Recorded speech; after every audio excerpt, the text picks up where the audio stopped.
Donc voilà, avant de passer en vue les listes de recettes de membrane que j'ai récupérées sur le net, je vais vous montrer un peu le matériel dont je dispose. Et en fait, c'est ça qui va plus ou moins guider mon choix, quoi. Donc tout est low cost, si je puis dire. Donc normalement, c'est des choses que vous pouvez vous procurer aussi pour pas trop cher sur AliExpress. Donc voilà, en fait, j'ai acheté de la verrerie petit à petit. Donc ici, on a un extracteur Soxlet. Donc normalement, c'est plutôt pour faire de l'extraction de végétal. C'est plutôt par rapport à mon autre playlist DIY Agro. Donc ça nous servira pas pour la membrane. Ça non plus, c'est une ampoule donc de décantation, encore que faire de la chimie classique, ça peut servir aussi. Ça, c'est une colonne de chromatographie, enfin ouais, de chromato pour séparer les constituants. Pareil, ça risque de pas nous servir pour la membrane. Par contre, donc les trucs qui peuvent nous servir, ici j'ai un module comme ça, donc avec un ballon, un distilleur et un autre ballon. Et en fait, ici on a une petite valve et on peut le relier. Là j'ai une petite pompe qui peut soit pousser, donc mettre un peu de pression, monter un bar, soit tirer du vide, donc mettre une demi-pression, donc réduire à une demi-atmosphère. Donc ça par contre ça pourra nous servir de mémoire je pense. Ensuite j'ai un agitateur magnétique que j'ai fabriqué. J'ai pour chauffer, j'ai des lampes à alcool, donc une que j'ai fabriquée, une que j'ai achetée. Ça, j'ai ce chauffeur à gaz, mais je pense pas que je l'utiliserai. Enfin, on verra, j'en sais rien pour le moment. Pour ce qui est des produits chimiques, on peut se procurer assez facilement dans le commerce des produits comme de l'acétone, qui sont des solvants, qui peuvent dissoudre des polymères. On a de l'acide sulfurique, de la soude, de l'eau distillée.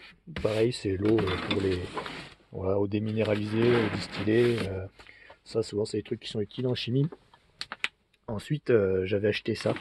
C'est un petit nettoyeur à ultrasons. Donc, je pense que je peux l'utiliser pour faire du mélange par ultrasons. J'ai d'autres produits chimiques en dessous. Voilà. Ça, c'est pour faire des extractions végétales.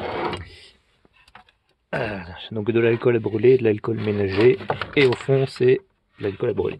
Voilà, donc, en gros, j'ai aussi de l'ammoniac. Ammoniac alcali. Tout ça, c'est des produits classiques qu'on peut se procurer assez facilement. Voilà, donc c'est à peu près tout ce que j'ai. Pour la régulation en température, il va falloir être un peu plus intelligent. Donc j'ai des modules de régulation, thermique que j'ai acheté, donc je pourrais me fabriquer éventuellement un truc qui peut chauffer à une certaine température ou une autre, faire des cycles de température, etc. Parce qu'en fait, là-haut il y a ce bloc. En fait, ça c'est un Raspberry Pi 0. Et en fait, à l'intérieur, il y a une carte, il y a une clé relais, donc où là tous les ports GPIO ils sont reliés pour piloter la carte relais. Donc toutes ces prises là, en fait, je les contrôle grâce au Raspberry. Donc je peux faire des programmes qui allument et qui éteignent les prises, ou même je peux télécommander depuis mon téléphone. Je fais ce que je veux avec. Et là, en fait, ce petit truc qui pendouille, c'est un capteur de température et d'humidité. Donc j'avais branché ici, c'est sur un bus. Donc je peux aussi mesurer la température. Donc je pourrais mettre d'autres capteurs thermiques ici comme ça, les foutre sur ma verrerie, relier un réchaud éventuellement à une de ces prises, un réchaud électrique, et je pourrais créer de la régulation thermique, faire des cycles de température, des choses comme ça à un coût très faible, hein. Pour donner une idée, donc ça doit être 20 euros. Ça doit être entre 20 et 40 euros sur AliExpress. Ça c'était cher, c'était 20-30 euros, mais on s'en fout. Ça c'était cher, c'était 20-30 euros aussi. Ça, je l'ai fait juste avec des aimants à la con, un moteur et deux trois composants. Donc, il y en a pour, je sais pas, il y en a peut-être pour 5-6 euros de valeur totale. Donc, voilà, même le réchaud à essence ici, que je vais sûrement pas utiliser. Euh, Sinon, si j'y arrive pas, j'ai un stériliseur ici. Donc, normalement, c'est pour faire des conserves. Et en fait, j'ai pas choisi n'importe quel stériliseur. J'ai pris un stériliseur qui possède un système de contrôle de la température. Je l'ai vérifié avec un thermomètre. J'ai mesuré la température pour voir s'il régulait bien. Et ouais, il régule à 2 degrés près.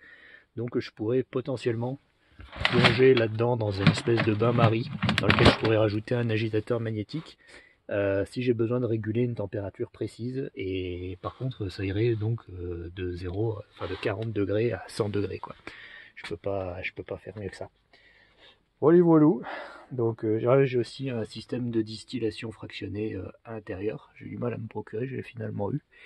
Donc j'ai à peu près tout ça comme matériel de chimie. Donc dans la prochaine vidéo, je vais passer en revue les recettes de membrane et je vais voir ce qui est le plus proche, le plus accessible pour moi. Et donc éventuellement pour tout le monde aussi. Voilà.